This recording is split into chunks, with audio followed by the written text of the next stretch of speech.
nouvelle semaine, une nouvelle émission, mesdames et messieurs. Heureux sommes-nous de vous retrouver pour ce nouveau numéro de votre émission Echo 5. Dans la première manche de Les Écritures Harim Lassisi poursuit la Ligue des expressions de la quarantaine et tout comme lui, Amaou Atikan va nous rejoindre dans la deuxième manche de la même rubrique. Il nous plaît aujourd'hui de comprendre les nouvelles mesures de la gestion déléguée des enseignants préinsérés par les agences de placement. Pour cela, donc, il est question dans notre rubrique éduquant de la nouvelle du nouveau cahier de charge de l'ANAPES. Echo 5, c'est aussi Junior d'Afrique et Sommité. C'est parti pour 1h30 d'émission.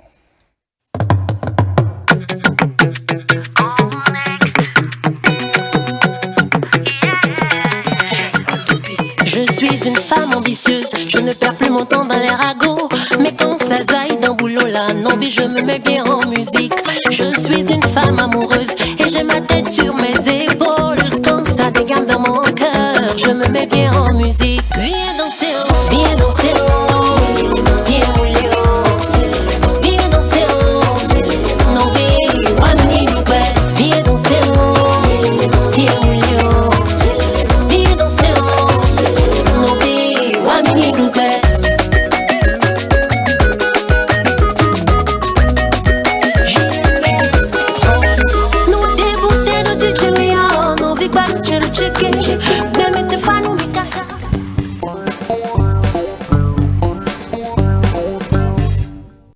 Nous sommes dans la première escapade de cette émission. Eh bien, c'est la littérature avec, en première manche, Harim Lassisi. Bonjour. Bonjour Habib. Alors, les expressions de la quarantaine, on poursuit la Ligue avec vous. Bien évidemment. Alors, bonjour mesdames et messieurs et bienvenue sur votre émission Echo 5. Ça fait bien, évidemment, 3 semaines que nous avons entamé une série d'exposés sur des expressions dénommées des expressions de la quarantaine. Alors, nous avons déjà passé en revue 4 expressions déjà. Il s'agit d'une histoire dormir debout, être dans de beaux draps, 3 pelés tendus et se tourner les pouces. Alors, comme prévu, aujourd'hui, ce matin, nous allons également déballer 2 expressions, à savoir, la toute première, il s'agit de s'ennuyer comme un rat mort. S'ennuyer comme un rat mort et être au fou et au moulin. Être au fou et au moulin. Alors, nous prenons la toute première. Oui. S'ennuyer comme un rat mort. Oui. Nous avons dit ici que lorsqu'on n'a rien à faire, c'est en ce moment-là que nous tournons les pouces. Alors, et justement, si vous ne faites rien et que vous êtes seul chez vous, et que vous êtes là à vous tourner les pouces, vous allez vous ennuyer. Comme un rat mort. Et peut-être même comme un rat mort. Alors, la référence est simple. La référence a été faite à un pauvre rat mort dans le grenier parce qu'il s'est fait attraper par un piège. Oui, okay. La technique n'est pas avec nous apparemment. On va espérer que ça viendra. Alors, parce qu'il s'est fait attraper par un piège ou parce qu'il a été immobilisé par un produit toxique dans un grenier et puis il se dessèche, puis seul dans le grenier et il meurt. Donc, la référence a été faite à ce rat-là qui meurt tout seul dans un grenier.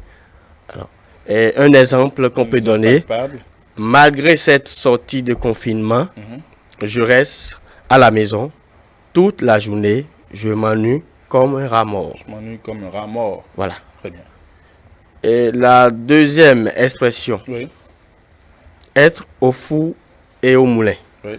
Eh bien, c'est tout le contraire de l'expression se tourner les pouces. Très bien. Être au fou et au moulin veut dire simplement faire simultanément plusieurs tâches. Bien sûr. L'expression, pour la petite histoire, l'expression a été attestée au XVIIe siècle.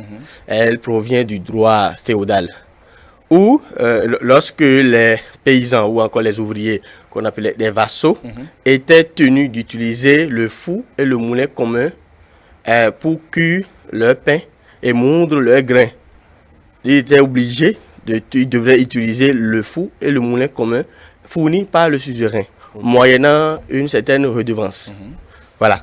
Et donc, c'était dans cette circonstance qu'on parlait du fou. Parce que vous avez la chance d'avoir et le fou et le moulin en même lieu, en un même lieu. Pourquoi? Parce que vous savez que les deux tâches sont obligatoirement exécutées l'une après l'autre. Très bien. Vous ne pouvez pas être au même moment au fou et au moulin. C'est pourquoi d'ailleurs les deux métiers sont distincts. Oui. Il y a le meunier à part et le boulanger à part. Bien sûr. Voilà. Donc voilà les circonstances de l'attestation de l'expression. Alors maintenant, quand on dit aujourd'hui que je suis au fou et au moulin, c'est pour dire simplement que je suis affairé. J'ai beaucoup de tâches à faire. Je suis seul ici. Je suis hyper occupé ou bien super occupé. C'est pour dire simplement qu'on a beaucoup de choses à faire. Alors, en même temps. Et la précision, il faut la précision en même temps, dans un même temps. Donc, un exemple qu'on peut donner un exemple rapidement. Malgré ce confinement, dans mon service, tout le monde est au fou et au moulin. Ainsi pour dire qu'on a d'énormes tâches à faire. Très bien. Quand on pense aux agents de santé, je l'avais déjà dit une fois ici, quand on pense à ces agents-là qui continuent même d'être en première ligne dans cette lutte contre la propagation du virus. Alors, ils étaient au fou et au moulin. Au fou et au moulin. Parce qu'ils étaient... il y avait une vague de contaminés dont ils devaient gérer tout ça là. Donc, être au fou et au moulin. Voilà. C'est bien le moment d'avoir une pensée pour ces agents-là. Oui, ce qu'on peut dire, c'est bon courage. Bien, bon courage. Bien sûr. Et également, ce courage-là, je le souhaite également pour nos chers amis téléspectateurs, pour la série, la suite de cette série-là que nous avons entamée. Et nous ne devons pas certainement oublier les gestes barrières pour aller contre cette maladie. Oui, parce que nous sommes toujours en présence de ce virus-là qui tue. Donc, il faut qu'on adopte les gestes qui sauvent. Bien sûr, bien vu. Eh bien, c'est bien la portée de vos expressions de la quarantaine. Après vous, nous allons retrouver dans la deuxième manche de Les Écritures à Maouatika. Mais c'est avant, on écoute ceci.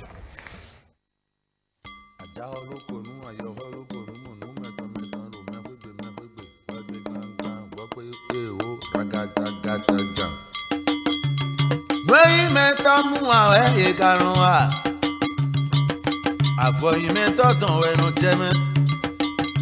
Ìkàdánù ẹ̀yìmẹ́tọ̀nù máa ẹ̀ ìkarùn wa. Àfọyímẹ́tọ̀tàn ẹnu jẹ́mẹ́. Àfọmẹ́tọ̀tàn jẹ́mẹ́ ìdúnrájà àfọ̀rọ̀dọ̀. Ìdọ̀mẹ́tọ̀ sí àfọ̀ jẹ́mẹ́ ìdúnrájà àfọ̀rọ̀dọ̀. Uwẹ̀ sọ́nbọ̀ mi ètọ́nù ẹ̀ nínú mi járadó ẹ̀. Dọ̀mí ètọ́nù ẹ̀ nínú mi járadó. Mi ètọ́nù ẹ̀ nínú mi járadó ẹ̀. Mi ètọ́nù ẹ̀ nínú mi járadó. Yẹ̀wò inú ajá wò tọ́lẹ̀ yẹlẹ̀ jára fòtún ẹ̀ dò. Mi ètọ́nù ẹ̀ nínú mi járadó. Yẹ̀wò inú tako tó ń lẹ̀wẹ̀ jára fòtún ẹ̀ dò.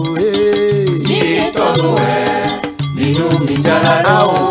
Tẹ agbọ̀nrín rẹ̀ yẹlẹ̀ jára fòtún ẹ̀ dò. Mi ètọ́nù ẹ̀ nínú mi járadó. Yẹ̀wò inú tó falẹ̀ wẹ̀ jára fòtún ẹ̀ dò. Mi ètọ́nù ẹ̀ nínú mi járadó. Dódódódó Mi ètọ́nù ẹ̀ nínú mi járadó. Mi ètọ́nù ẹ̀ nínú mi járadó. Mi ètọ́nù ẹ̀ nínú mi járadó. Mi ètọ́nù ẹ̀ nínú mi járadó. Kẹlẹlẹ máa ṣe lẹ́mọ̀ yé lẹ́wẹ̀ jára fòtún ẹ̀ dò. Mi ètọ́nù ẹ̀ nínú mi járadó. Bẹ̀rẹ̀ àti bọ̀ ìjẹ́rẹ́ lẹ́wẹ̀ jára fòtún ẹ̀ dò ń gbó. Mi ètọ́nù ẹ̀ nínú mi járadó. Dàgbò kùnà rẹ̀ yé lẹ́wẹ̀ jára fòtún ẹ̀ dò tiẹ̀. Mi ètọ́nù ẹ̀ nínú mi járadó. Kẹ̀kẹ́ sosa rẹ̀ sosa kẹ̀tẹ̀kẹ̀rẹ̀ jára fòtún ẹ̀ dò. Mi ètọ́nù ẹ̀ nínú mi járadó. Tọ̀fótún nà dàkó lẹ́wẹ̀ jára fòtún ẹ̀ dò yìí. Mi ètọ́nù ẹ̀ nínú mi járadó. Gbó Mi ètọ́nù ẹ̀ nínú mi járadó.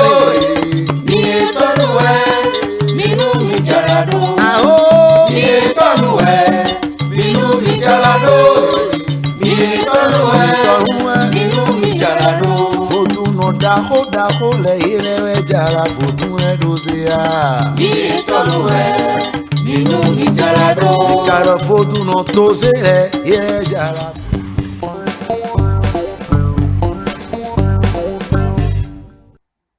Nous sommes dans les entrailles de la deuxième manche de Les Écritures avec Amaou Atikan. Bonjour Amaou. Oui, bonjour Abib. Vous avez la pleine forme? Oui, comme toujours. Super. Nous continuons la caravane des poètes de feu, n'est-ce pas?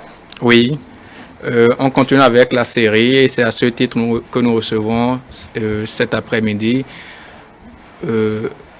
Amon Toliton et Laurent Faton. Oui.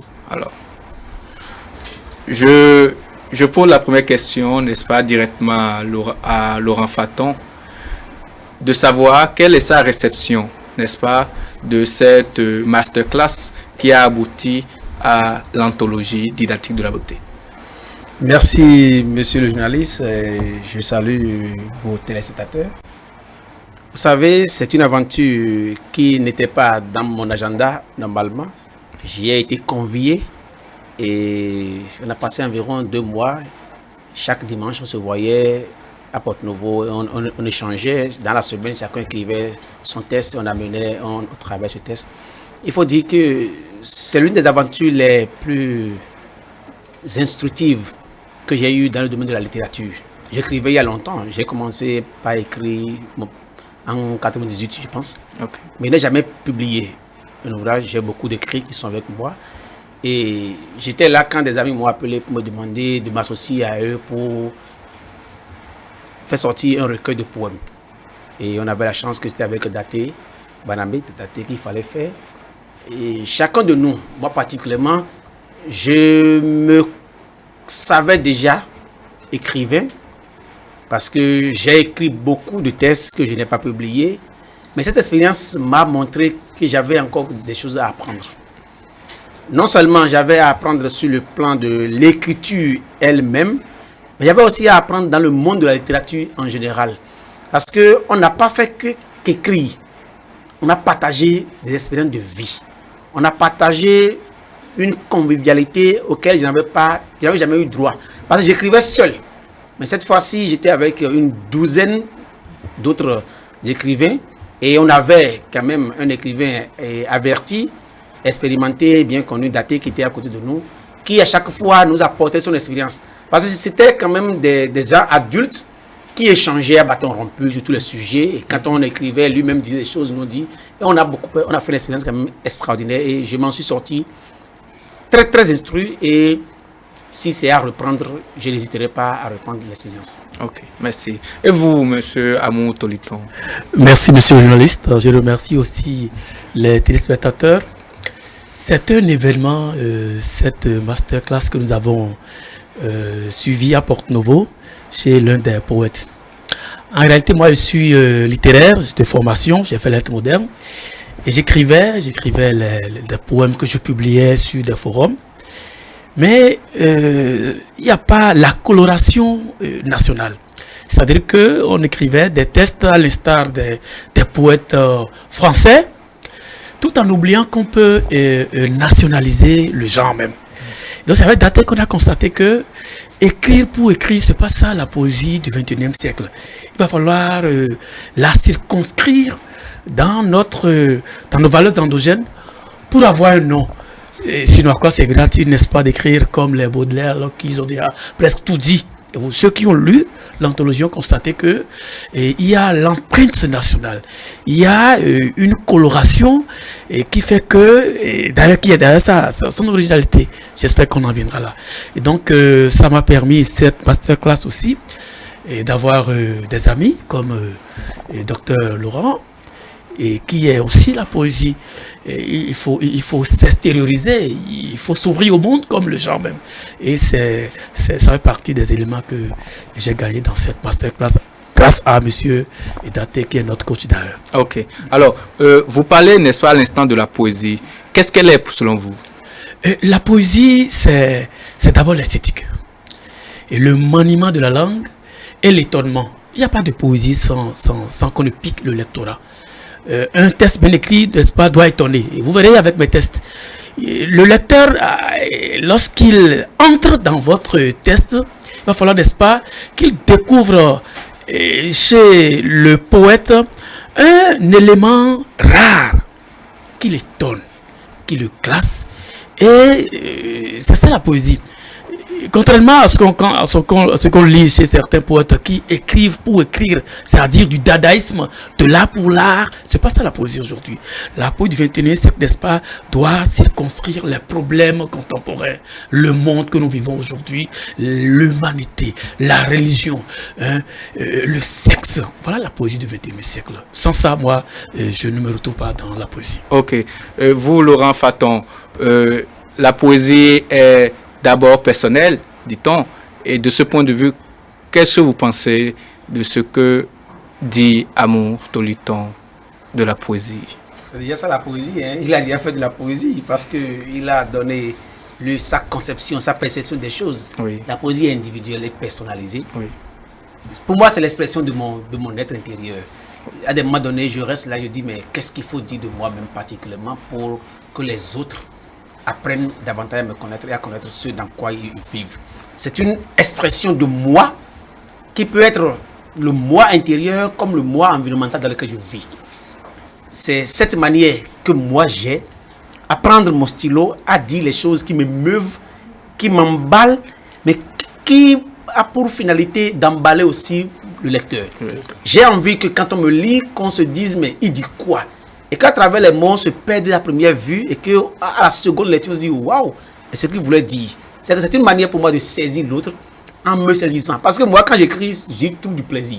Okay. C'est mon plaisir que j'étale sur la feuille.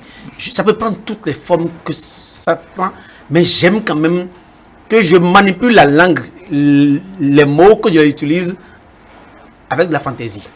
Vous comprenez, c'est cette expression fantaisiste de la langue dans un but de beauté. Et si j'écris et que je vois que je n'ai pas encore atteint cette perfection de beauté, d'esthétique, je reprends. Je reprends dans le but de me donner plus de plaisir. Parce que pour moi, la poésie, c'est le plaisir. Le plaisir que je sens en prenant ma plume et en écrivant. J'ai écrit des genres de romans, j'ai écrit de la nouvelle, mais la poésie demande davantage d'efforts et me permet de m'épanouir autrement. Et mon but, je l'ai dit, je veux que l'autre, en me lisant, s'épanouisse. Mais il ne peut pas s'épanouir en me lisant au premier degré. Il faut d'abord qu'il aille en profondeur pour me saisir. Parce que les mots, je les lance, je dirais, mais ils ont une connotation particulière dans le contexte où je les emploie quand je suis dans la poésie. Ok. Alors, il y a que dans votre test, n'est-ce pas, on a des références, et c'est bien régulier, n'est-ce pas, à la tradition. Et déjà, n'est-ce pas, votre épigraphe, n'est-ce pas, c'est de Sabouran Danialou, que nous avons écouté d'ailleurs à l'instant, n'est-ce pas. Le vaudou est notre tradition. Nous l'avons découvert à la naissance, comme les lignes dans la main. Nous l'avons vu, l'esprit dans la main des ancêtres.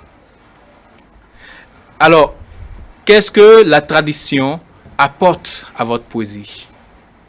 Vous savez, j'ai eu la chance d'être allé à l'école du Blanc, comme je dis toujours. Oui.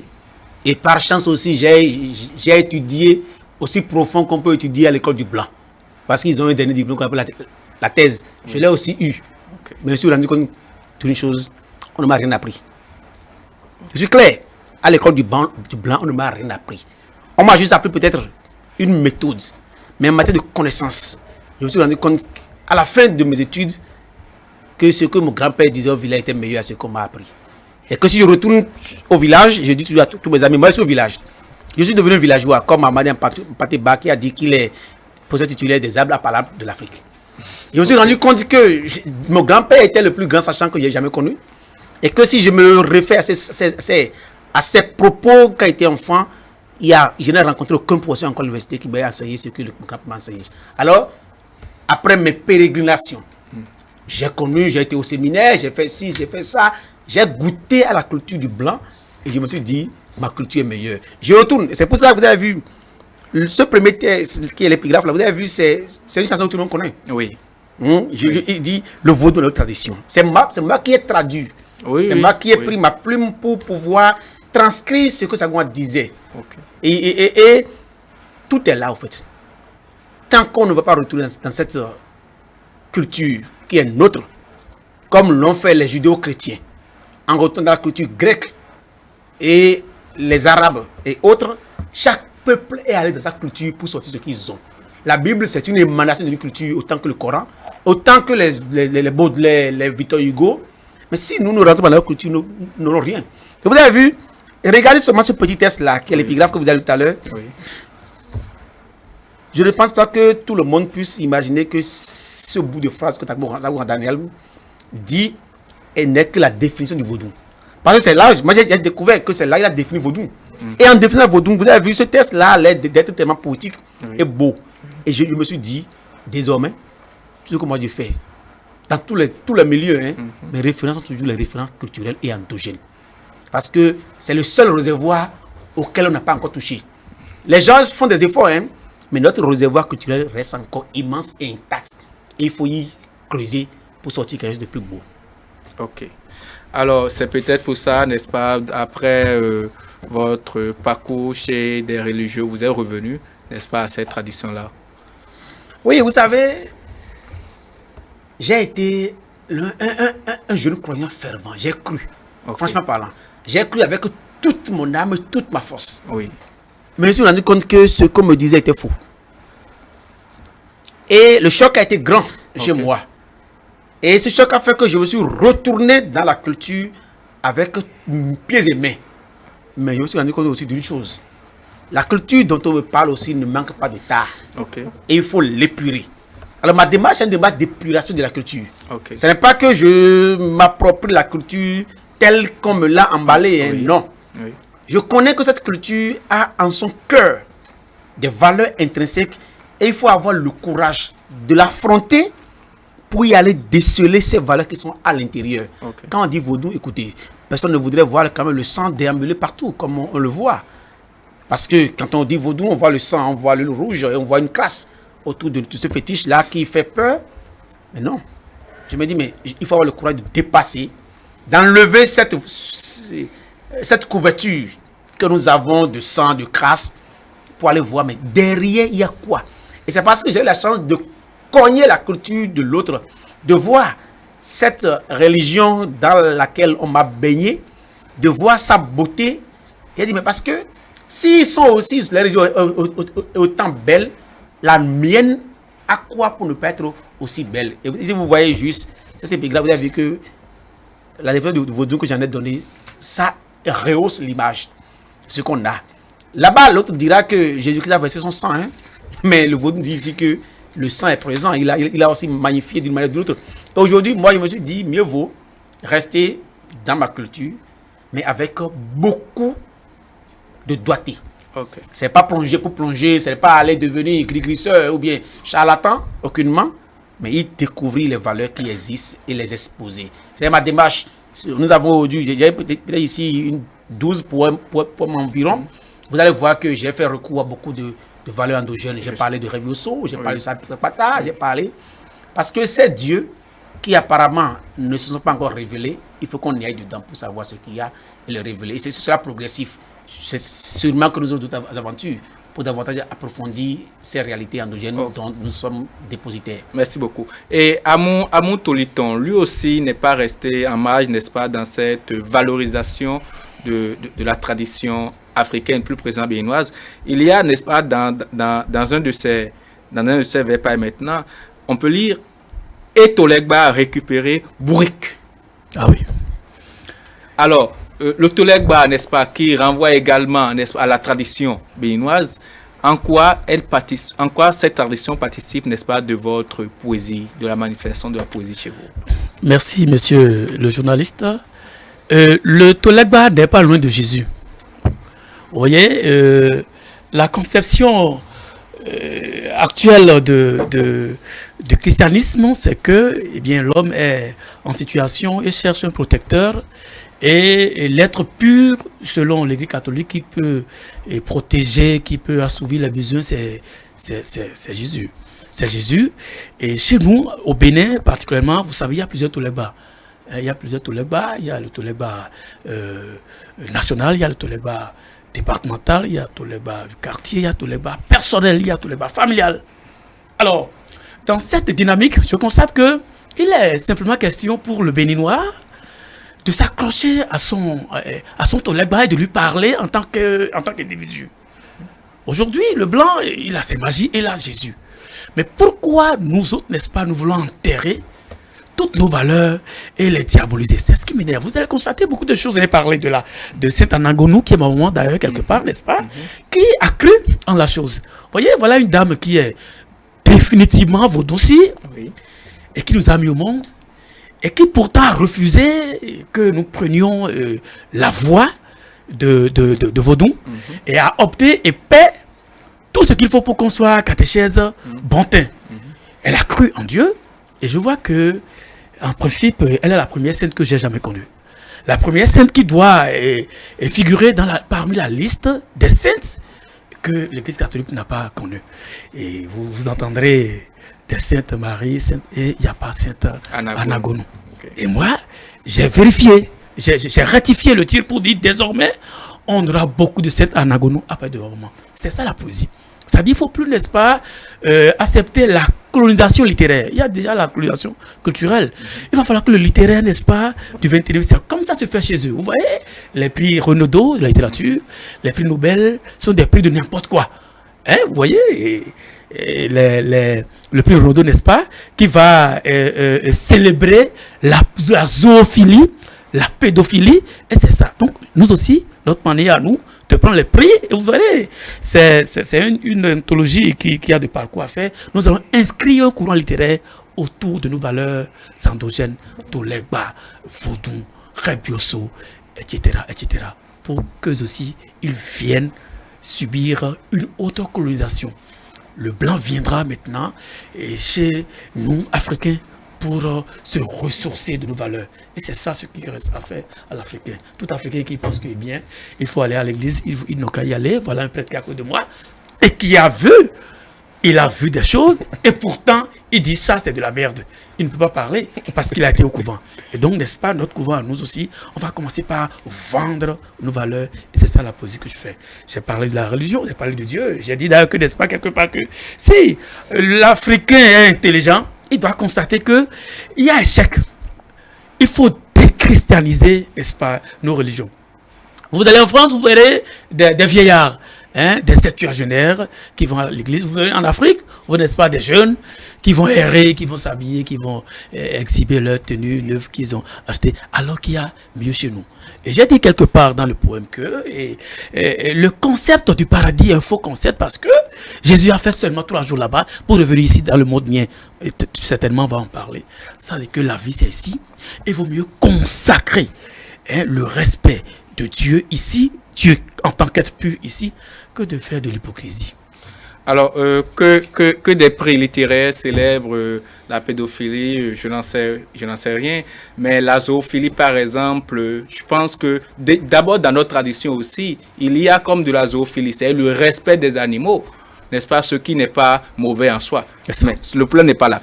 Alors, quand on revient, n'est-ce pas, dans votre texte, vous parlez du système éducatif qui... dans son essence même, du système éducatif béninois, qui dans son essence même est comme colonisé, et il faut travailler, n'est-ce pas, à la décoloniser, à faire en sorte, n'est-ce pas, que des valeurs d'ici, n'est-ce pas, soient pour... De quelle manière? Le système éducatif béninois est malade. Il est malade et je ne sais pas si on peut lui trouver un antidote. Voilà des cadres émérites de l'enseignement qui réfléchit sur des programmes d'études. Et chaque année, on remet en cause ce programme d'études en fonction de la tête de l'individu qui est à la charge du système. Aujourd'hui, vous entendrez un ouvrage au programme. L'année prochaine, on modifie le programme. Vous entendrez qu'il y a une approche. Oh, l'approche, c'est le fondement du système éducatif d'un pays. Mais les approches sont en perpétuel changement.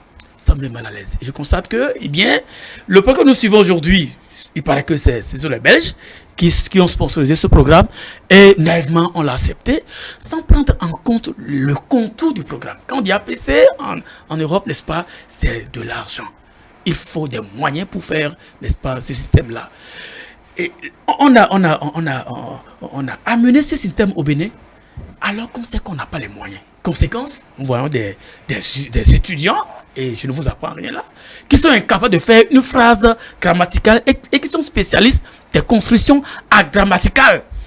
Comment un système, n'est-ce pas, qui va amener des enfants, excusez pour le peu, des apprenants à l'université, sera incapable de suivre ces enfants dans la construction syntaxique d'une phrase?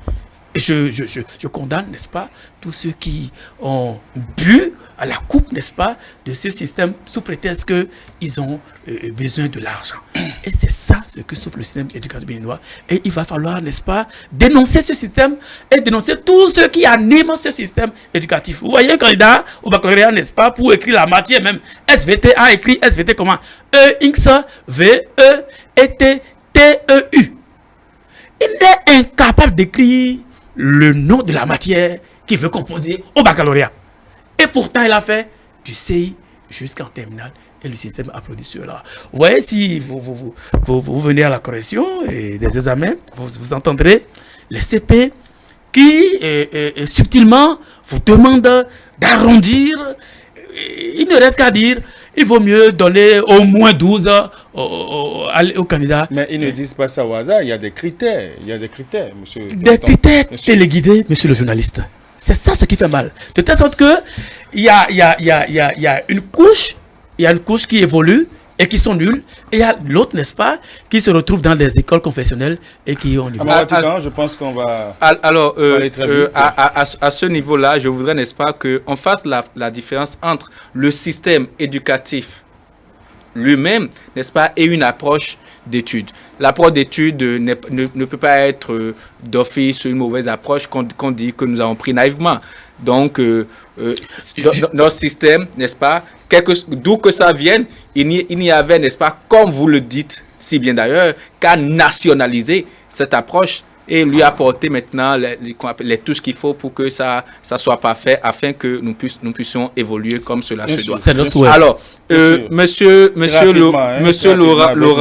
Laurent Faton, oui. De quelle manière, n'est-ce pas, percevez-vous votre naissance pour que vous en veniez à parler de monstruosité et la monstruosité se déchaîna, je naquis.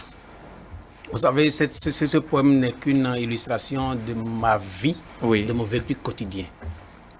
Il faut le lire en profondeur pour savoir de quoi je parle. Oui. Il faut connaître mon parcours depuis mon enfance pour savoir de quoi il est question. Oui, ce qui est sûr, chacun de nous a une histoire. Et à travers là, je sais quand même que depuis que je suis né, la vie n'a jamais été rose pour moi. Et ce poème sacralise ce que ma vie a été. C'est pour ça que j'ai parlé de la monstruosité qui se déchaîna et je naquis. Okay. Il faut vraiment le lire. Je demande quand même aux gens de le lire une ou deux fois pour savoir de quoi il est question. Et il faut me connaître aussi pour savoir de quoi je parle à l'intérieur. Alors déjà, il faut le dire, n'est-ce pas, pour finir, oui, il y a de bons retours, n'est-ce pas, par rapport à vos tests, n'est-ce pas, dans cette anthologie. Beaucoup d'enseignants, après lecture, ont fait part de ce que ça fait une belle première dans notre pays, qu'une anthologie produite par des enseignants, n'est-ce pas, pour des enseignants soit aussi bien fait. Merci. Donc nous vous remercions, n'est-ce pas, de votre passage. Merci, et on espère, comme vous nous l'avez promis, que votre aventure se poursuive. Merci de fort belle manière. Merci. Merci. Bon courage à vous, chers poètes de feu. Voilà, nous vous remercions, voilà, d'être restés avec nous. Merci à vous aussi, à Mawatikan, pour cette belle chronique. Nous allons retrouver dans Éduquons, eh bien, le cahier de charge de l'ANAPES, mais c'est après une poignée de secondes.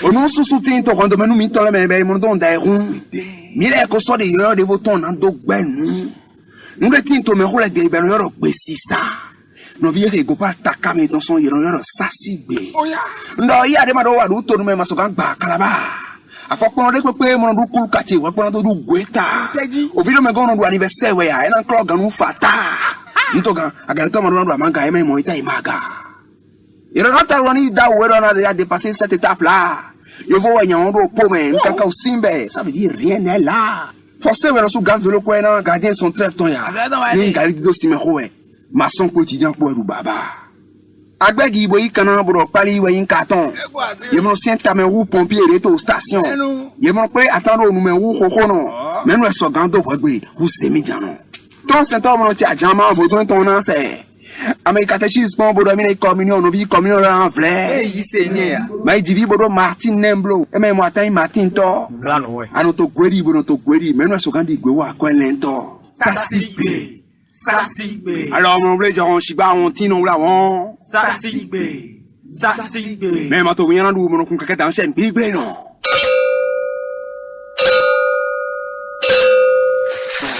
Kanflan. Na mi na ko do oko e mi na do me to kuton lekpo do na yon tole me mo ita ikuto. Me de ingle ko lekpo we na ile gle to kwe.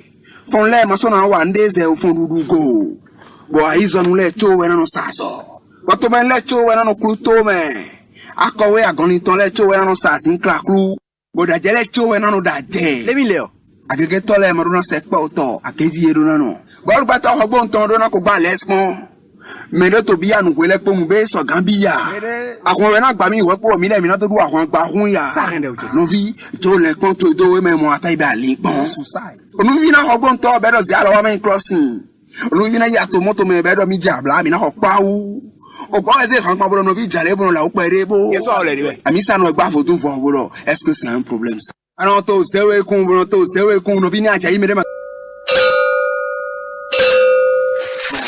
Kanflan.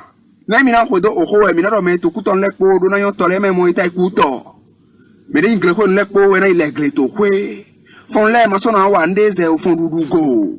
Bo aizo nu le cho we na no saso. Wato men le cho we na no kruto me. Akowe agoniton le cho we na no sasin klaklu boda jele cho we na no daje le mi le o agege to le mo do na se pe oto akeji eru na no bo gba to ogbo nton do na ko gba lespon me do to bi anu ko le ko mu be so gambia akon we na gba mi we po mi le mi na to du akon gba hun ya no vi jo le kon to do we me mo ata ibe ali pon onu vi na ogbo nton be do zi alo wa men crossing onu vi na ya to moto me be do mi jabla mi na ho pa u o bo eze kan pa bo no vi jale bo la o pere bo yeso o le ri we ami sa no gba fo.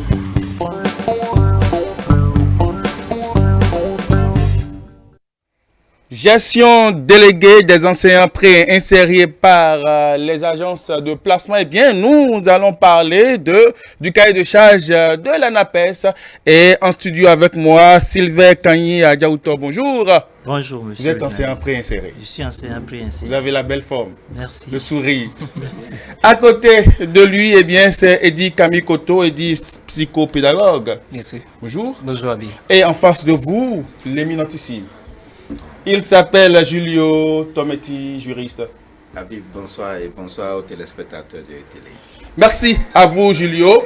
Nous allons rester avec vous, Sylvain Kagny Adjaouto, pour demander quel est le mode de recrutement des enseignants préinsérés. Bon, le mode de recrutement des enseignants préinsérés, en ce qui concerne l'année scolaire qui vient de s'écouler, elle était basée sur la base de données, excusez la tautologie. Nous avons fait un test. Un test organisé par quelle structure? Par le gouvernement. Ah, par le gouvernement. Ok, et par la suite le gouvernement. Par le gouvernement à travers l'ANAPES. Non, l'ANAPES vient de naître au fait. L'ANAPES n'existait pas. Okay. Donc c'est maintenant que l'ANAPES est venue. Donc nous avons été recrutés à travers le ministère. À travers le ministère et remis en charge à la charge de l'ANPE. Okay. Donc c'est comme ça que nous avons été recrutés. C'est l'ANPE qui nous avait géré jusque-là. Très bien. Eddy Kamikoto, on peut faire un bref bilan? Je pense que la réforme de l'Aspirana n'est pas mauvaise en soi.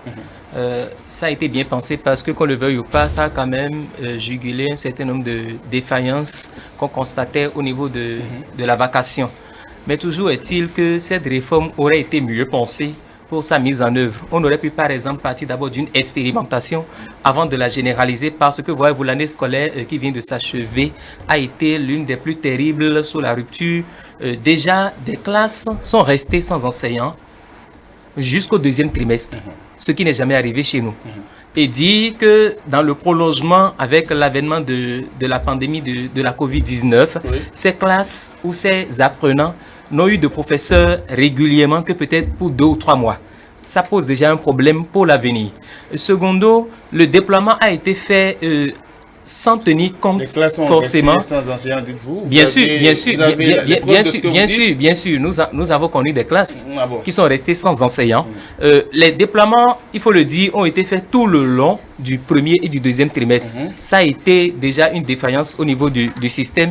Et mis à part ça, j'évoquais la situation liée aux enseignants mutés sans tenir compte forcément de leur zone de résidence. Vous savez, ça a véritablement posé problème. Des enseignants ont quitté le nord pour le sud pour le nord, l'est pour l'ouest, sans s'y être préparés. Et ça a posé un problème parce que, justement, vous savez, lorsqu'on est agent permanent de l'État, lorsqu'on est fonctionnaire d'État, les choses ne se font pas forcément de la même manière. Il y a quand même une mesure de subsistance, ou plutôt une mesure d'accompagnement, voilà, qui permet à l'intéressé de s'installer. Et si c'est que cela avait été fait un peu plus tôt, ça aurait arrangé la situation. Ces pré-insérés auraient eu le temps de se préparer pour sortir de leur zone de résidence et aller très loin pour enseigner. Et le dernier élément pour finir, le traitement salarial. Le traitement salarial, les salaires ne sont pas venus à temps. Les salaires ne sont pas venus à temps. On a vu, je pense que sur ce point, je vais parlant de salaire, ces pré-insérés ont été payés 9 mois sur 12, un peu comme s'ils avaient continué avec la vacation. Ça a été... Et là, nous sommes au mois d'août, et je vous le dis pas.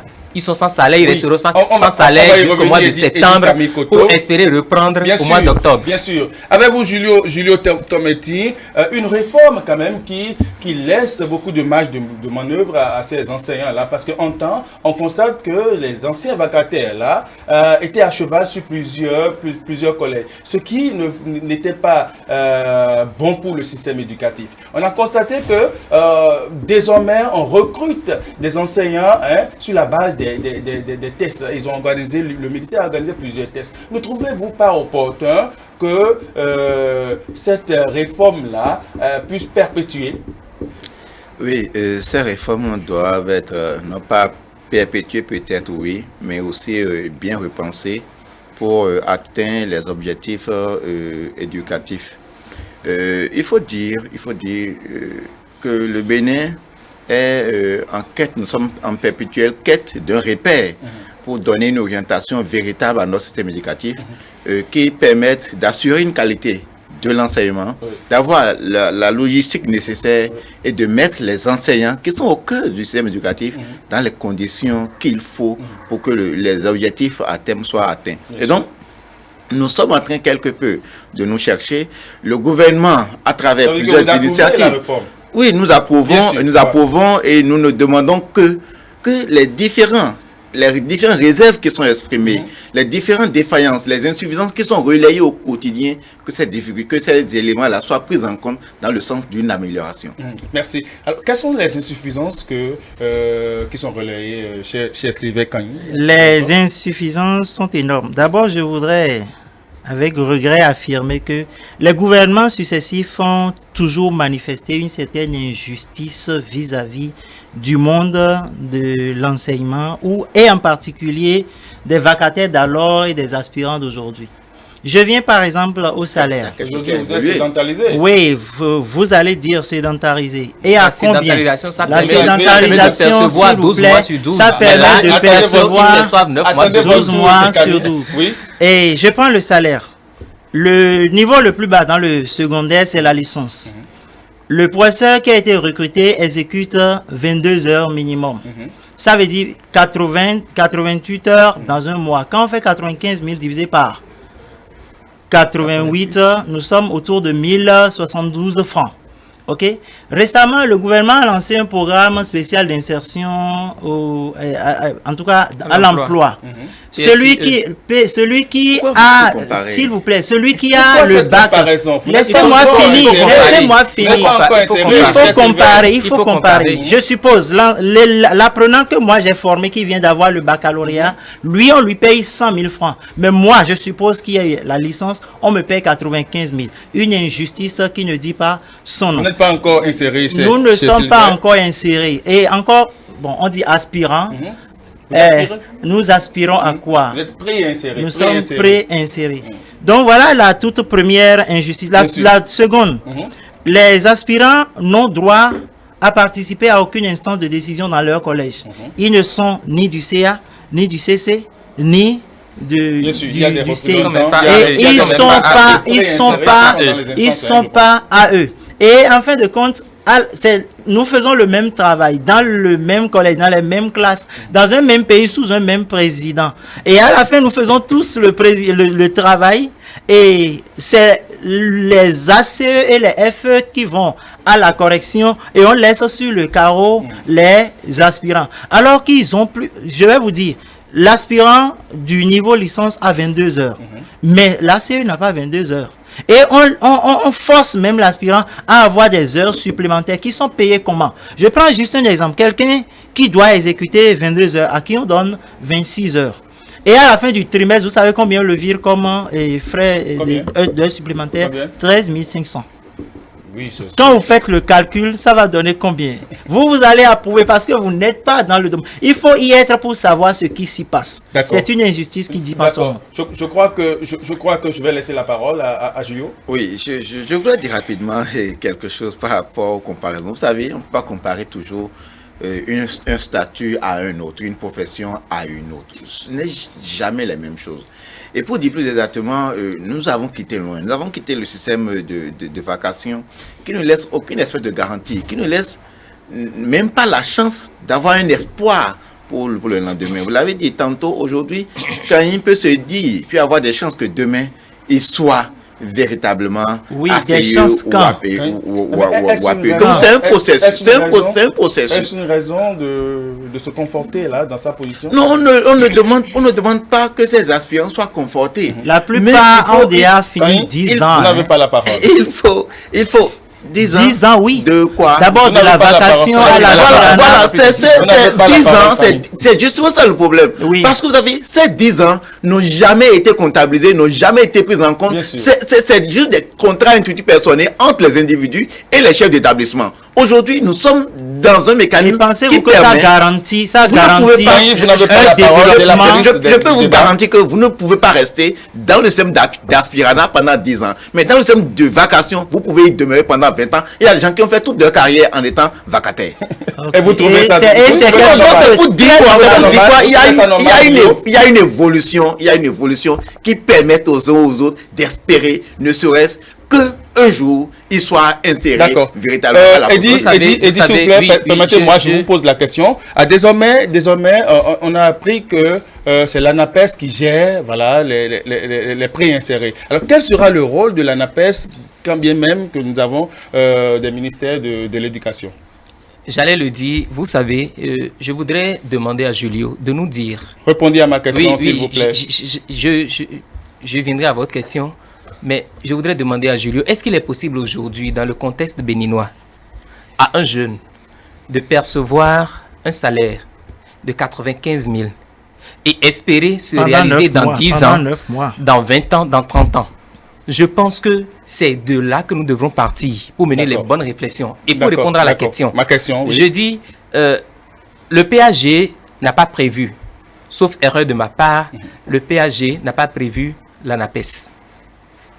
J'ai fouillé un peu le document. Peut-être que ça a été dû sous quel sera le rôle? Sous un autre nom. Mais je pense, oui, c'est pour dire que de 2016 à 2020, on aurait pu prendre cette décision, on aurait pu initier une réforme pareille pour qu'aujourd'hui, on ne soit pas à la première expérience.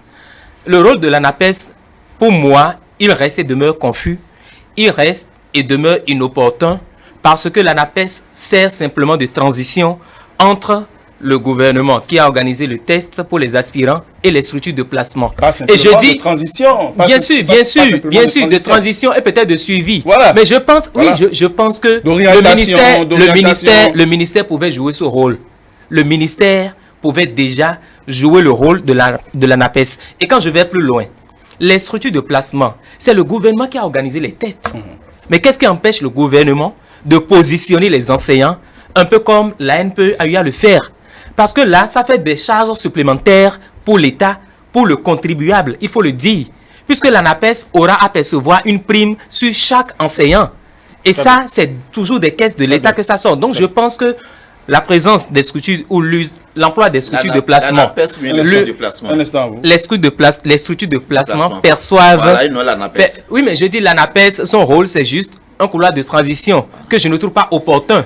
Mais les structures de placement qui viennent gagner, parce qu'il y en a une multitude que le gouvernement a retenu. Je pense que c'est un peu au-delà de ce qu'on pourrait imaginer pour résoudre le problème de l'enseignement ou du manque réel des enseignants. Et je me demande jusqu'à quand allons-nous continuer avec les structures de placement pour espérer un système éducatif performant. Julio, est-ce une vision de rétablir la performance dans le système éducatif? À cause de ça que le gouvernement a engagé des structures de placement pour mieux gérer. Mieux gérer, et je l'ai dit tantôt au départ, c'est dans la recherche, c'est dans la quête d'une forme d'organisation qui permette d'atteindre les 3 objectifs dont nous avons parlé tantôt. Une meilleure qualité d'éducation, une bonne condition des enseignants et un logistique à la pointe de ce qu'il faut pour que le savoir puisse être distillé. Et par rapport au mécanisme, à l'ANAPES et les structures, le rôle de l'ANAPES est aussi fondamental que lorsque l'ANAPES n'était pas là, c'est comme si la question a été tout à fait privatisée. Et c'est ce que les gens ont dit. Vous savez que les agences au Bénin aujourd'hui, ce n'est pas seulement que dans l'enseignement, ça participe d'une vision générale de gestion. Nous en avons au niveau de l'agriculture, au niveau de l'environnement, au niveau de l'eau. Donc les agences, ce n'est pas que dans l'éducation. Donc les agences aujourd'hui sont pris comme des directions départementalisées du ministère. Donc, dire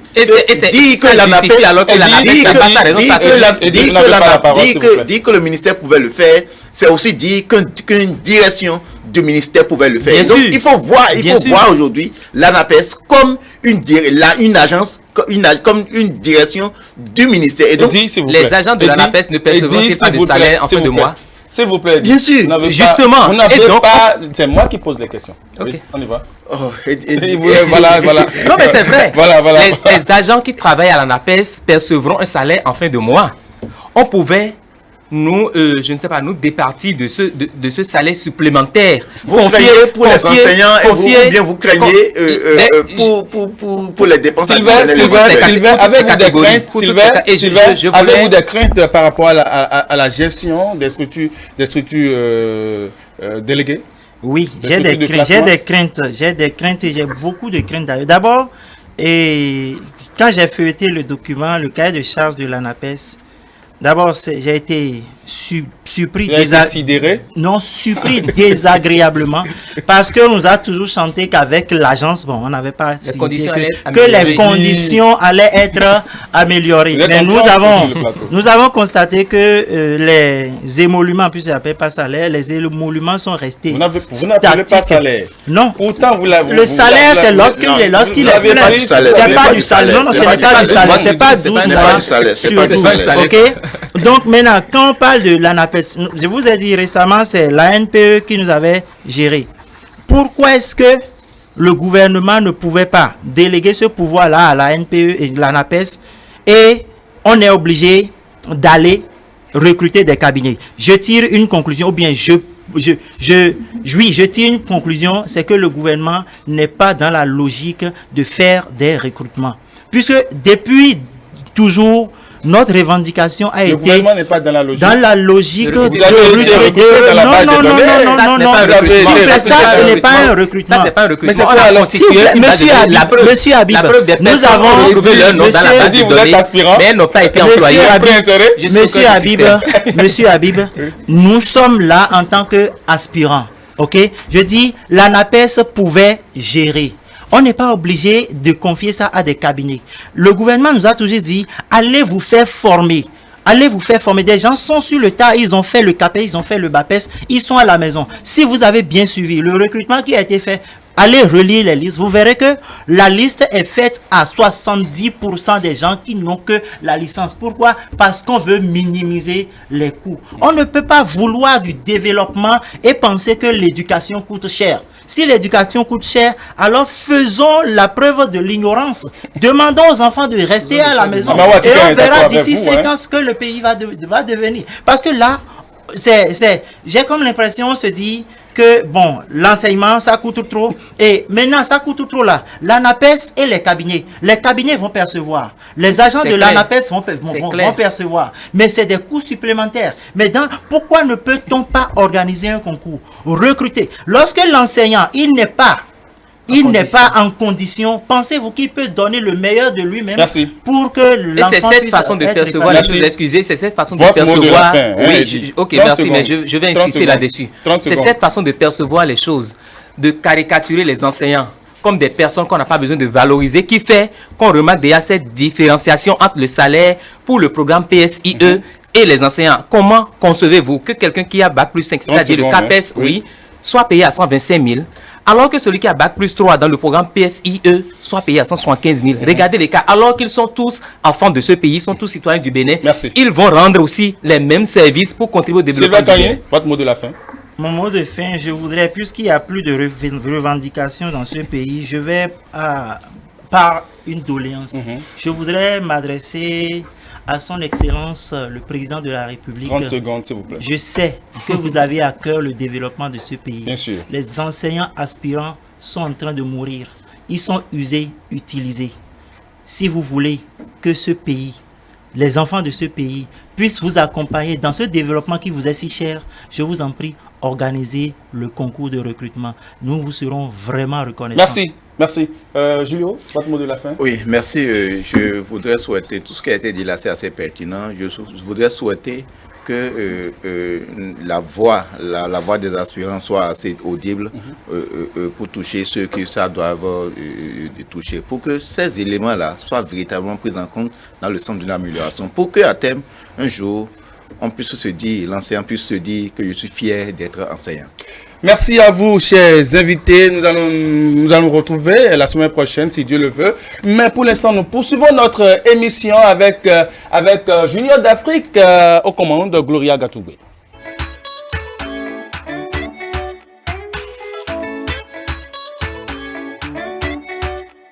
C'est là-bas que j'aime aller. Son cœur ne connaît pas de frontières. Chez elle, on peut danser, pieds nus en regardant vers la mer. Il y a en elle 10 000 couleurs. Le soleil et la terre s'invitent chez elle, c'est le bonheur. Chez Mama Africa. Chez Mama Africa.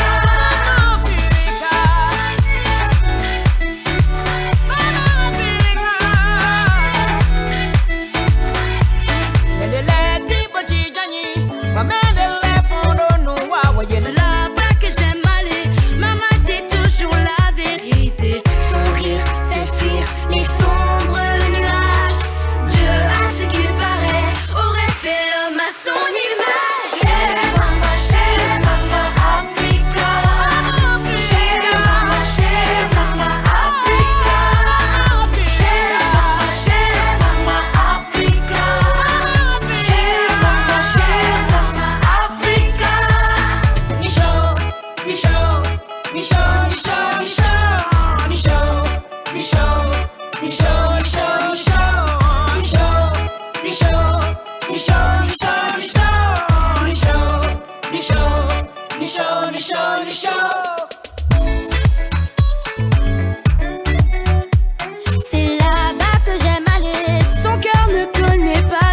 frontières. Chez elle, on peut danser, pieds nus en regardant vers la mer. Il y a en elle 10 000 couleurs. Le soleil et la terre s'invitent chez elle, c'est le bonheur. Chez mama, Africa. Chez mama, Africa.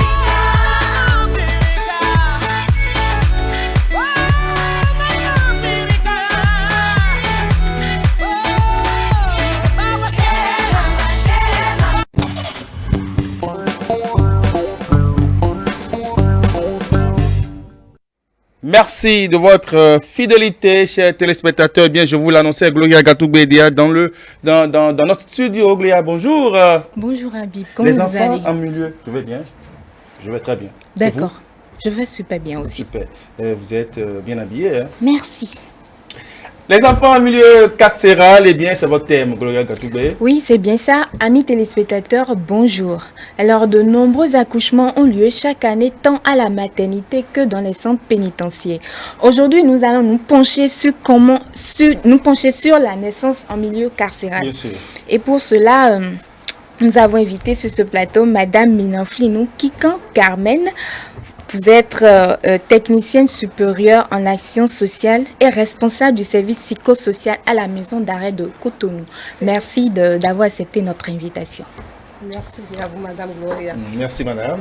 Alors, comme tu l'as annoncé tout à l'heure, nous allons essayer de comprendre les conditions et comment se passe la garde après accouchement des enfants milieu carcéral. Super. Donc, pour la première question, dites-nous, Madame, quelles sont les dispositions prises dans le cas de l'incarcération d'une femme enceinte? Merci bien. Merci, chers téléspectateurs. Avant de répondre à la question, je vous dis merci pour cette opportunité que vous nous donnez de parler de ce phénomène qui est quand même un peu bizarre quand on en entend parler, mais qui est quand même réel. Oui. Qui est quand même réel. Il arrive que des femmes enceintes soient incarcérées et qu'elles accouchent pendant le temps de leur détention. Oui. Pas qu'elles accouchent en prison, mais pendant le temps de leur détention. D'accord. Voilà. Quand la femme enceinte vient en prison, elle suit le protocole. Et le protocole, c'est que déjà à l'accueil, juste à l'entrée, elle est accueillie par le chef poste. Elle est accueillie par le chef poste qui l'oriente vers le bureau greffe pour les formalités d'usage. Au niveau du bureau greffe, elle est enregistrée. Elle est enregistrée dans la base. Les informations sont prises à ce niveau. Et après cette étape, elle est orientée vers l'infirmerie pénitentiaire pour la visite médicale. D'accord. À la visite médicale, on constate son état. Ok. On lui ouvre un dossier médical avec les antécédents médicaux. On pose toutes les questions dont les réponses sont inscrites dans son dossier. D'accord. Et après, on lui attribue une place dans la détention. Et dans la détention, je dis déjà, il y a un bâtiment qui est dédié aux femmes enceintes ou aux femmes ayant un enfant avec elles. Ce bâtiment est conçu pour cette catégorie de détenus où le dispositif est adapté à leurs conditions. Le matériel de couchage pour les enfants qui accompagnent leur mère en détention, une petite aire de jeu pour accompagner l'enfant là. Après cette étape, il y a une dernière étape où la mère d'enfant ou la femme enceinte est reçue au niveau du service psychosocial où on lui explique le fonctionnement de la maison, où on lui explique comment ça se passe dans l'environnement carcéral, les divers services et les mécanismes pour accéder à ces services. À ce niveau aussi, un autre dossier lui est ouvert, un dossier psychosocial maintenant qui permet aux assistants sociaux de ce service de faire la médiation entre la femme, sa famille et de faire un suivi plus approprié à sa situation. Un long processus, cela dépend du temps que la femme passe en détention. Donc tout ça fait partie des formalités nécessaires pour l'accueil de l'enfant. Pour l'accueil de la femme d'abord et les préparatifs pour recevoir l'enfant qui va naître. D'accord. Concernant les préparatifs pour recevoir l'accueil de l'enfant qui va naître, comment ça se passe? Ouais. Après ça, j'avais dit tout à l'heure qu'un dossier médical lui est ouvert. À partir de là, la femme doit suivre les soins et ces soins, les visites pré-accouchement, tout ça se fait au niveau du CNHU. D'accord. Tout ça se fait au niveau du CNHU. Pas dans un autre hôpital? Non, pas du tout. Tout se fait au niveau du CNHU, les visites néonatales, où il y a l'infirmerie pénitentiaire qui est en contact avec le service de gynécologie du CNHU qui fait le suivi. La femme fait toutes ses visites, on suit son état jusqu'à son accouchement. Et l'accouchement se passe également au CNHU. Donc dans les mêmes conditions que n'importe quelle femme qui est en état de grossesse. D'accord.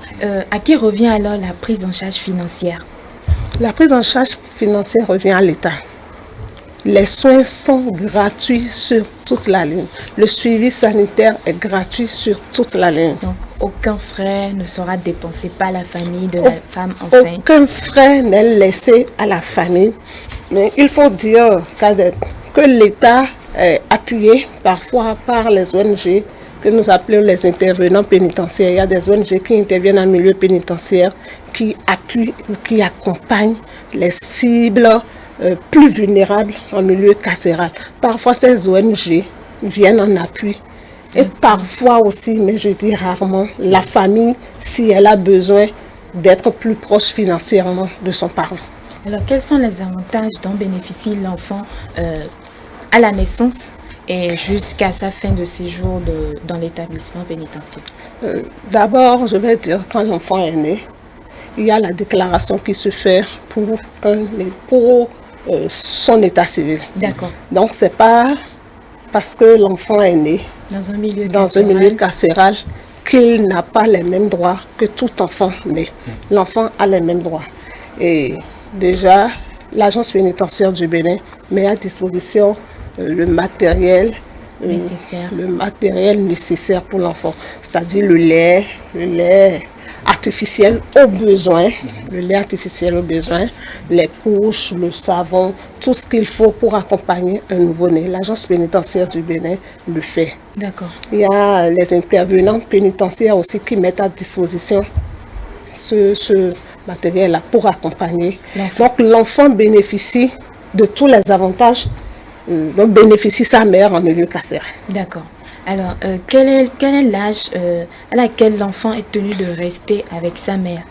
Selon le règlement intérieur des établissements pénitentiaires, l'enfant peut rester jusqu'à 2 ans. Parce qu'on ne peut pas séparer l'enfant de sa mère. Toutefois, là, on peut demander une prolongation de ce délai qui n'excède pas 4 ans.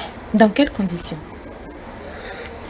Quand, par exemple, on ne retrouve pas dans la famille quelqu'un pour recueillir cet enfant, ou quand la mère ne désire pas encore se séparer de son enfant. Mais à 4 ans, obligatoirement, l'enfant doit quitter, parce que 4 ans, c'est déjà l'âge scolaire où l'enfant a besoin d'aller à l'école. Donc, au-delà de 4 ans, l'enfant ne peut plus rester en milieu carcéral. Ok, d'accord. Et est-ce que l'enfant a droit à des visites de ses parents, de sa famille? C'est ce que le service psychosocial gère. L'enfant est avec sa mère, mais l'enfant n'est pas un détenu. Donc on ne peut pas empêcher l'enfant d'aller en famille. D'ailleurs, il le faut parce qu'après les 4 ans, il faut que l'enfant retourne en famille. Donc il faut apprêter ce retour, cette réintégration familiale en permettant à l'enfant d'aller régulièrement en famille, un parent qui est prêt à le recevoir. Mais la maman ne peut pas accompagner l'enfant en famille. Tant qu'elle est en détention, tant que le temps de sa détention n'est pas terminé, la mère ne peut pas accompagner l'enfant en famille. L'enfant, oui, l'enfant peut partir parce qu'il n'est pas détenu. Il accompagne juste sa mère dans la détention. Et sa présence, c'est parce qu'on ne peut pas séparer la mère de l'enfant que l'enfant reste là. Bien sûr. D'accord. Alors, est-ce qu'il existe des possibilités de réduction de peine pour la mère détenue afin de faciliter son retour auprès de son enfant? Cela relève du judiciaire.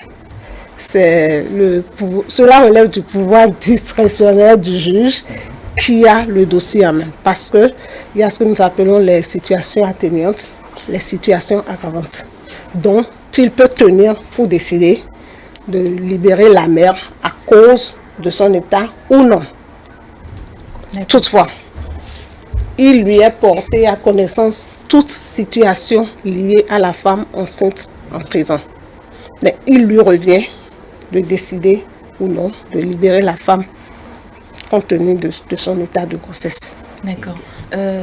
Lorsque l'enfant est né, vous avez dit tout à l'heure que chaque femme a les matériels nécessaires qu'il faut pour garder son enfant. Le minimum. Est-ce qu'il y a des chambres pour chaque femme afin de rester, d'avoir un peu d'intimité avec son enfant, ou bien c'est une chambre générale et toutes les mères ont leur petit espace pour rester avec son enfant et tout? Il y a un bâtiment, pas une chambre attribuée, pas un dortoir attribué à chaque femme, non.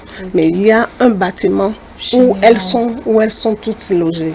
C'est vrai, elles ne sont pas en grand nombre, elles ne sont pas en grand nombre, c'est pas tous les jours qu'une femme enceinte se retrouve en prison. Elles ne sont pas en grand nombre, mais il y a un bâtiment où elles ont leur espace, où elles peuvent entretenir leur intimité. À la date actuelle, est-ce qu'on peut avoir des chiffres de celles qui sont enceintes ou celles qui sont mères? Les mères d'enfants à la date d'aujourd'hui sont 8. Okay. Sont 8 à la maison d'arrêt de Cotonou. De Cotonou. Elles sont 8. C'est bien, la nuance était très importante. Oui. À la maison d'arrêt de Cotonou, elles sont 8 à la date d'aujourd'hui. Est-ce qu'il y a des activités à l'endroit de l'enfant pour l'accompagner, pour son épanouissement, pour l'aider à grandir et tout? L'enfant est suivi de très près par le service psychosocial. Parce que nous savons tous, de 0 à 4 ans, c'est l'âge où l'enfant structure sa personnalité. Et dans cette tranche d'âge, son développement est intimement lié à son environnement. Donc pour éviter les déconvenues plus tard sur l'enfant, il faut le suivre, il faut l'accompagner, suivre chaque étape de son développement pendant qu'il est là. C'est vrai que la chose est très compliquée parce que l'environnement carcéral n'est pas ce qu'il faut pour un enfant. Oui, bien sûr. Le milieu idéal pour le développement d'un enfant, c'est la famille. C'est la famille. Mais c'est pour pallier un peu à ces déconvenues que le service psychosocial aujourd'hui fait ce suivi. Le suivi, les échanges, la médiation, permettre à l'enfant d'aller en famille, lui permettre d'avoir des moments de jeu, lui permettre de rester dans un autre environnement autre que celui dans lequel il est en prison. Tout ça pour diminuer l'impact négatif que peut avoir la détention sur lui. Sur l'enfant. Et concernant les mamans, est-ce qu'il y a des suivis sur la santé psychologique? Oui, je vous ai dit tout à l'heure, il y a un service psychosocial qui fait le suivi, l'accompagnement de tous les détenus de façon générale, mais en particulier des couches les plus vulnérables. Les couches les plus vulnérables, c'est les mères, les mineurs d'abord, les mères d'enfants, les enfants accompagnant leur mère en détention. Il paraît que les femmes tombent enceintes en milieu carcéral. Je pense que c'est une fausse information. Bon? Oui, je pense que c'est une fausse information, puisque les femmes ne sont pas mélangées aux hommes. Il y a une stricte séparation entre les hommes, les femmes et même les mineurs. Même les mineurs ne sont pas mélangés. Mais pourquoi la rumeur, tout le temps, les gens disent que j'ai connu telle femme qui est tombée enceinte en milieu carcéral et tout. Les gens ont l'habitude de... Donc c'est du mensonge. C'est un mensonge. C'est un mensonge. Au moins ceux qui pensent ça maintenant. C'est un mensonge parce qu'il n'y a pas de contact. Le bâtiment des femmes est à part. Les bâtiments des femmes sont à part. Les bâtiments des hommes sont à part. Les bâtiments des mineurs sont à part. Donc il n'y a pas de contact entre hommes et femmes. Il n'y a pas de contact entre mineurs et adultes. Donc par quel moyen il y aurait grossesse? Je ne saurais le dire. On va enquêter là-dessus pour vous serez la bienvenue là-bas pour votre enquête. Parce qu'il vaut mieux faire l'enquête pour avoir des éléments juste pour dire... Je suis sûr que votre agence va nous accompagner. L'agence pénitentiaire, oui. Bien sûr. Oui, elle vous accompagnera dans cette enquête. D'accord, très bien. Merci beaucoup pour votre intervention, madame. Merci à vous, madame. Bon retour à vous. Merci à vous aussi, Gloria Gatoubé. Nous allons passer à la partie la plus fun, la plus chaude de cette émission et c'est assuré par Kadir.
Recevons un artiste atypique, eh bien il est jeune, vous allez le découvrir, mais au talent multiple et à la voix de Velou, voilà, vous allez le découvrir, c'est bien Kadi qui va se charger, voilà, de faire quoi? Faire découvrir l'artiste. Exactement. D'accord Kadi, je vous laisse le soin de présenter votre artiste. D'abord, Ami, bonjour. Bonjour Kadi, super bien.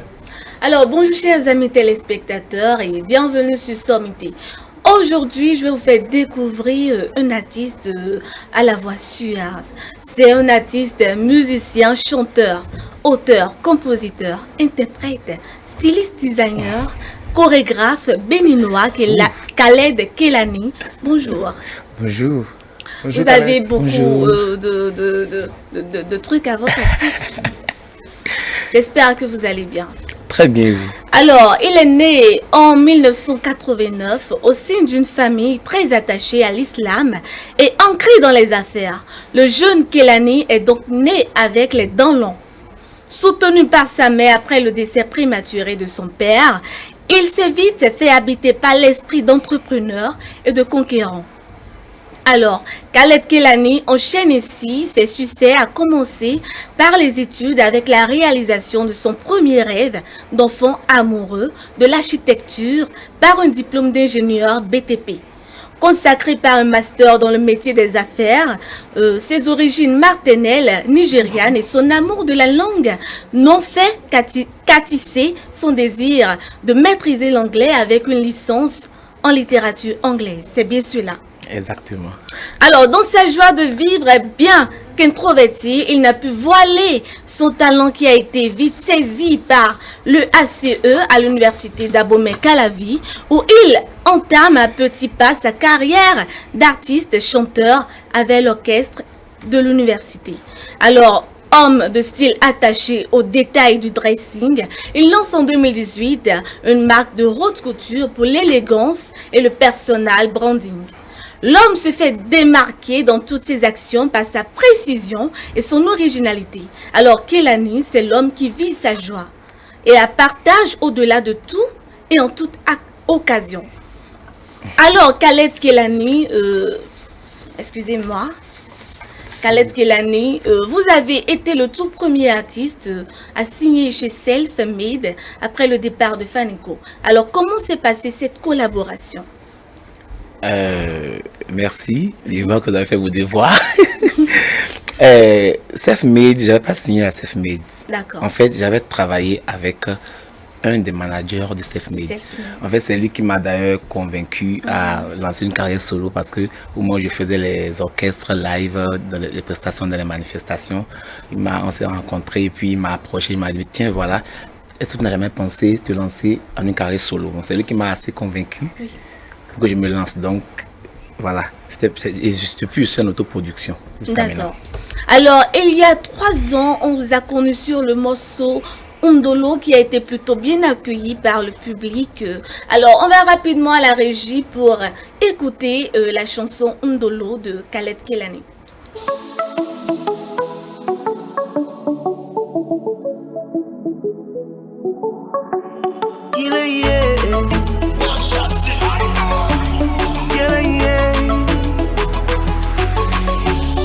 Femme de belle, femme de rêve, je t'invite dans ce jardin à nous. Goûtons à tous les fruits, mais jamais assez défendus, baby. Ne nous laissons pas tenter, ne cédons pas à la tentation.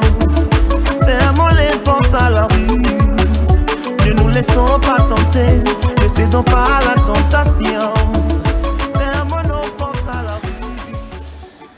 Alors Khaled, c'est une très belle chanson qui chante l'amour. Alors quelle est l'histoire de cette chanson-là? Cette chanson, comme vous l'avez dit, ça chante l'amour. Je veux la chanter pour toute personne qui aime. Parce que l'amour, c'est la chose la mieux partagée dans le monde. Hein. D'accord. Donc ça touche tout le monde, les enfants, les adultes. Voilà, donc j'ai voulu la chanter pour les amoureux, pour qu'ils déclarent leur flamme à la personne qu'ils aiment.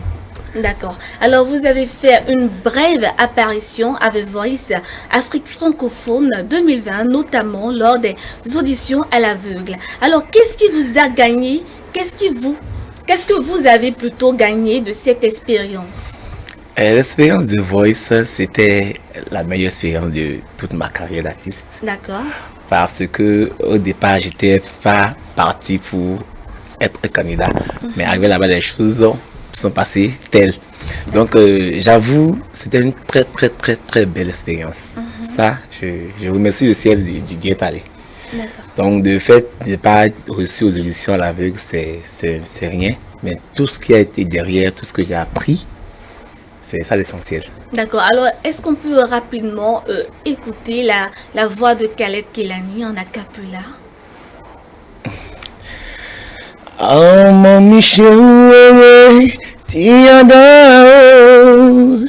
Oh mon mi bon temi tiada. Iya mi mo chéri, gbàdúrà fún mi o. Bàbá mi mo chéri, gbàdúrà fún mi. Tí ọmọdé bá hùwà burúkú, ó ní ìyá rẹ̀ ló kọ́.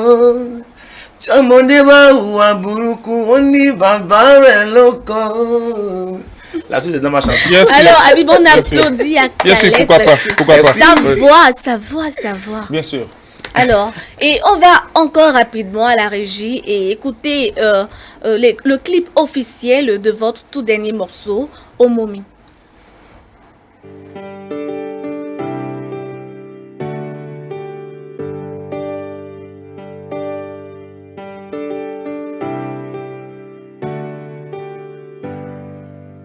Je veux juste te dire, je t'ai voulu que tu viennes. Tu es le seul qui manquait dans nos vies. Est-ce que tu sauras combien tu comptes pour nous? Je prie le ciel qu'il bénisse tes jours ici-bas. Maman et moi tous les jours on priera pour toi. Et dans nos cœurs, il y aura toujours une place pour toi. Cette mélodie pour toi, mon bébé. Oh, oh, oui, celle qu'on doit chérir pour la vie. C'est toi notre bébé. Oui, celle qu'on doit chérir pour la vie. Alors, on remarque que Khaled Kelani a porté le même vêtement que dans la chanson Omomi. Alors, on remarque alors que Omomi, c'est en fait une reprise du morceau classique Summerer de l'artiste nigériane Christy Eziene. Pourquoi avoir choisi de reprendre ce morceau? En fait, le morceau est en deux parties. Il y a une partie qui est une berceuse, le début, c'est en français, et puis la reprise de la chanson que vous avez dit, c'est en Yoruba. La première partie, c'est fait pour un enfant, c'est-à-dire, je ne sais pas, d'une jolie fille. Donc, c'est elle qui a été à la base de l'inspiration pour la partie en français. Et la partie de la reprise, c'est fait hommage à mes parents, à tous parents. Voilà. Donc, c'est parents et enfants, enfants et parents. Voilà. Alors, le morceau est sorti ce lundi. Quelle stratégie comptez-vous mettre en place pour la promotion? Pour la promotion, bon, comme d'habitude, hein, on va sillonner les stations radio et télé et tout, voilà, Facebook et tout. Est-ce que Khaled Kelani a des projets pour l'avenir? Effectivement, je suis en train de travailler d'arrache-pied pour sortir l'album déjà. D'accord. Donc ça, c'est mon premier objectif. Aviez-vous habillé ceux qui sont dans le clip? Oui, effectivement. Voilà, parce que vous êtes styliste. Marc Dressmio. Voilà. Eh bien, merci à vous, Kadi. Merci à vous, cher Khaled. Merci à vous aussi, chers téléspectateurs. Eco 5 d'aujourd'hui, et nous sommes à la fin. Nous allons nous retrouver la semaine prochaine, si Dieu le veut. Passez un bon week-end.